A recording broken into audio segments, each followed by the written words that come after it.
वंदे मातरम। एक छोटी सी चीज़ आपको शेयर करना था।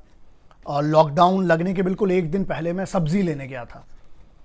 तो आपको खुद के अपने काम करना है जो है, तो मैं सब्ज़ी लेने गया था। तो वहाँ पर एक सब्ज़ी वाला है, आते जाते दुआ सलाम होती रहती है। मैं बहुत सम्मान करता हूँ इन लोगों का जो मतलब जिनकी रोज़मर्रे की ज़िंदगी बहुत कठिन है ना। तो उसने मुझसे एक सवाल पूछा, गुप्ता जी हैं, मैं उसका उस दिन जवाब नहीं था, लेकिन गुप्ता जी आपके लिए वीडियो समझ लीजिए। जो सब्ज़ी वाले भाई ने मुझसे पूछा था, उन्होंने एक बात पूछा था कि मास्टर जी बोलते हैं मेरे को, बोले मास्टर जी आप एक बात बताइए, आपकी आवाज़ सुनते हैं लोग। उसने एक सवाल किया कि क्या कोरोना गरीब आदमी के लिए बस है? क्या साहब सिर्फ हम लोगों को उठा के फेंक दिया जाएगा क्या? मेरे पास उस दिन उसका जवाब नहीं था। मैंने बहुत सोचा, बहुत भारी मन से ये वीडियो कर रहा हूँ। जनरली मैं इस माहौल में चाहता नहीं थी कि और चीज़ें विरोधी और ये और वो, क्योंकि देश के हालात हम सबको पता है, लेकिन मुझे ये बोलना पड़ेगा। फिर मैंने और सोचा और जब रिसर्च की तो ये बात सच समझ में आई, क्योंकि उस दिन कोई जवाब नहीं था लेकिन आज ये जवाब है।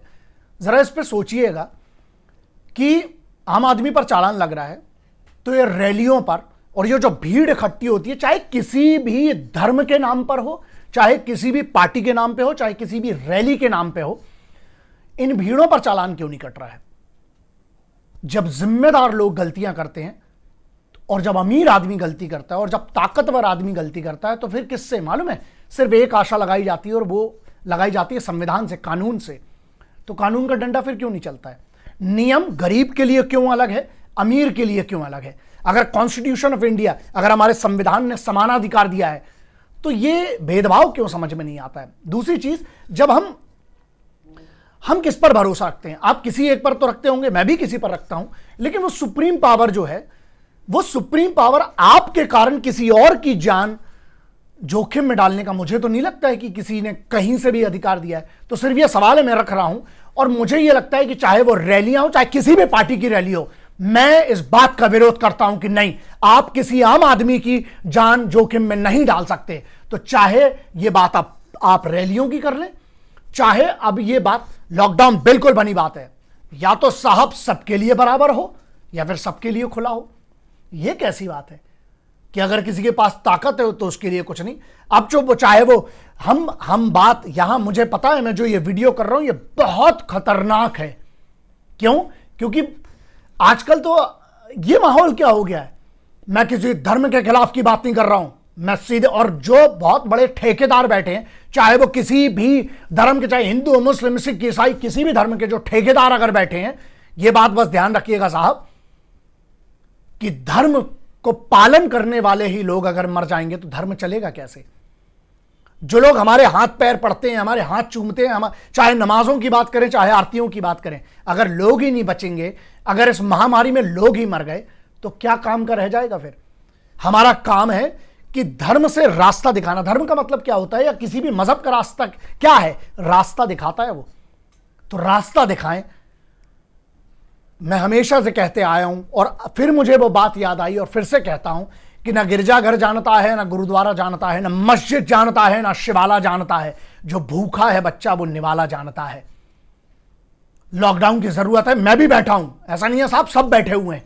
जो भी इस देश के संविधान का सम्मान करते हैं, कानून का सम्मान करते हैं और जो चाहते हैं इस देश की बेहतरी हो, वो नियमों का पालन कर रहे हैं, वो लॉकडाउन में बंद है, बैठे हुए हैं। लेकिन क्या आप उनका अपमान नहीं करते?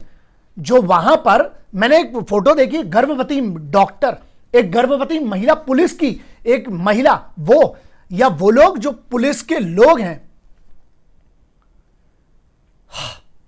वो 7 महीने गर्भ से है वो महिला और वो अपनी ड्यूटी कर रही हैं। क्या ये अपमान नहीं है उन लोगों का जो दिन रात आम लोगों की सेवा में लगे हुए हैं? हम सबको पता है हालात क्या है देश के, लेकिन उसके बाद भी, और हां, मैं ये बिल्कुल क्लियर कट और हक से और दम से कह रहा हूं कि जो भी व्यक्ति, अगर जो कानून बने हैं, चाहे वो सोशल डिस्टेंसिंग का पालन का हो, चाहे मास्क का पालन का हो, जो भी नहीं करता, मेरी नजरों में वो व्यक्ति गद्दार कहलाएगा। मुझे पता है मैं किन लोगों की बात कर रहा हूं और आपको भी पता है, लेकिन बात यही है ना कि यहां कोई सवाल ही नहीं उठा सकता है। मैं उठा रहा हूं साहब। अब मुझे मालूम है इसके पीछे विरोध भी हो सकता है, इसके पीछे बहुत सारी मुझे भी धमकियां दी जाती हैं। ऐसा है दोस्त, वतन से बड़ा ना मेरे लिए कुछ था, ना है और ना कभी रहेगा। मैंने आज आपके लिए, उस आम आदमी, वो जो सब्जी वाला था ना, उसका उस दिन जवाब नहीं था, लेकिन मैं आज जवाब दे रहा हूं। मैं कम से कम उसकी आवाज रख रहा हूं।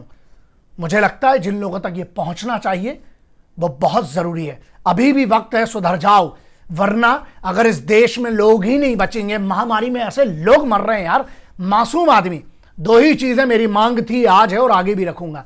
नियम बने तो अमीर गरीब नेता अभिनेता सबके लिए बराबर बने, वरना सबके लिए फिर खुला छूट होना चाहिए। अगर हम कहते हैं कि संविधान सबके लिए बराबर है, कानून सबके लिए बराबर है, तो यह साबित करना पड़ेगा। और जिम्मेदार लोगों की यह जिम्मेदारी है, पावर में जो लोग हैं उनकी भी जिम्मेदारी है, जो विपक्ष में है उनकी भी जिम्मेदारी है, सबकी एक ही जिम्मेदारी कि हम इस महामारी से मिलकर लड़ें। आज कम से कम छोड़ दीजिए देश को। आपको बहुत मौका मिलेगा राजनीति का भी, रैलियों का भी, चुनावों का भी, और धर्म के हम अपने अपने जितने मजहब हैं, चाहे ईद हो चाहे दिवाली हो, सबको मनाने का हमें वक्त मिलेगा। सबसे पहली जरूरत है आज नियमों का पालन करके मरे ना, और अपने कारण किसी को मरने ना दें। जय हिंद, वंदे मातरम, इंकलाब जिंदाबाद, भारत माता की जय।